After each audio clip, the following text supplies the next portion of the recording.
Jeff Smith. You always hear stories that when people blow, someone from Scientology always tries to track them down. So if I were a Scientologist and I wanted to quit the Sea Org immediately, would they eventually let me leave if I announce it, or will they hold me against my will? If they do let people leave, then why chase after them when they blow? If I worked at Int Base, would it be different from other bases if I were to decide I was done? Okay, well, it has to do with control. Scientology wants to control its membership. Whether you're in or out of the Sea Org, they still want their, claws in you. And so if you blow, if you're a Sea Org member and you just take off, you're considered a security threat because they don't know where you're going. They don't know who you're going to talk to. They don't know what your plans are. And that freaks them out because they also don't know what you know. And they don't know what you're going to say. And Scientology is all about controlling the narrative. They don't want any stories published about them in the news, but if they can't, if a story is going to be published and there's nothing they can do about it, then they're going to do everything they can to control the narrative. So that means controlling their members and keeping them under a tight rein. This is all just destructive cult 101, really. This isn't any different for any destructive cult. With Scientology specifically, they will try to, if I was in the Sea Org and I just up and said one day, I want to leave, which is actually exactly what I did, then they go, okay, well, you can leave, but you have to follow our procedures to do it. And they're going to run you through a whole gauntlet of things, mostly sec checking. They're going to put you on the meter and they're going to want to ask you a bunch of questions. And they're going to expect honest answers to those questions. And they're going to, which you may or may not give, but you're going to be on the e-meter. So they're going to expect that if the meter is saying that you're all good, meaning the needle is floating, and, as I've mentioned before when I talked about sec checking on this show, then you're telling the truth and all is good. But they want to take a crack at you before they let you go. And that's the whole control mechanism. They think that you believe in the e-meter. They certainly believe in the e-meter. And so they expect that you're going to, toe the line on that. If you just take off, well, you're going to be declared a suppressive person and you're going to be persona non grata. You're going to lose any family or friends or anything that you might have who are in Scientology.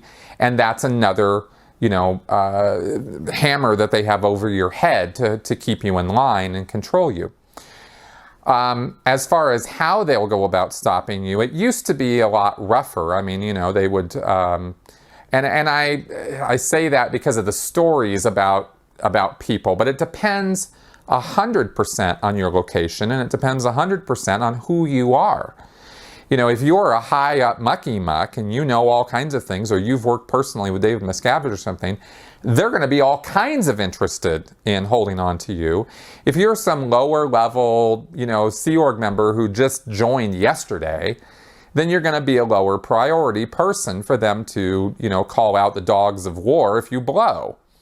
So it's relative. It's not an absolute thing, right? It's not just black and white, but people at the international base, for example, are kept behind, gates with razor sharp barbed wire on top of them in a security office. And they do a lot of work to keep control and keep tabs on their members.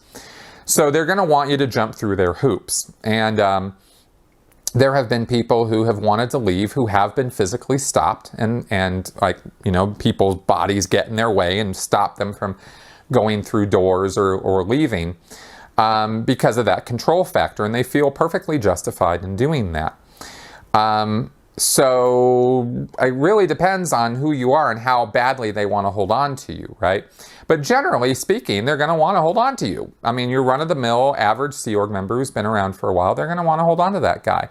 And if he takes off in the middle of the night or something, then they're going to do the blow drill, which means the security force is going to get in their cars, drive around, try to track your credit cards or travel, arrangements somehow, and they have means and methods of doing that.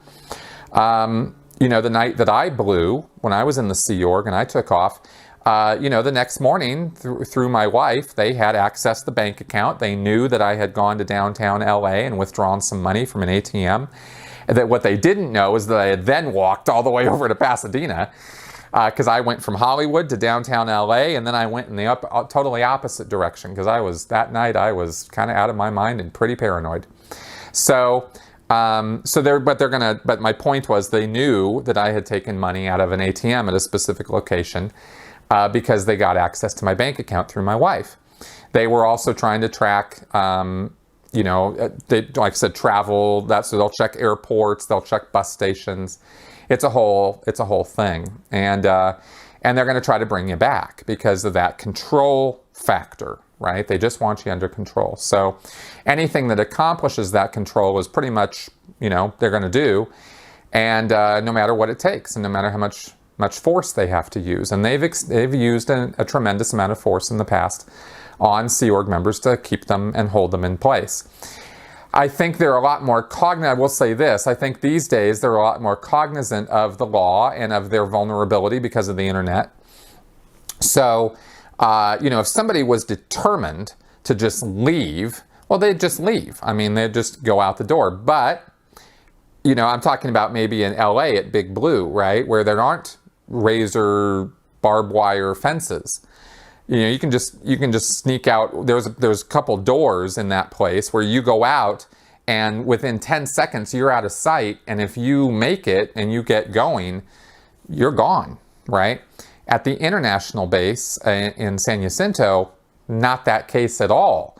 You got to get over that fence or through that fence, and then you've got to get down the road. And that road is, if you watched Going Clear, or if you watched my Scientology movie, you saw that, it's kind of out in the middle of nowhere. So not totally nowhere, but enough nowhere that you got a bit of a challenge before you're going to be in the clear.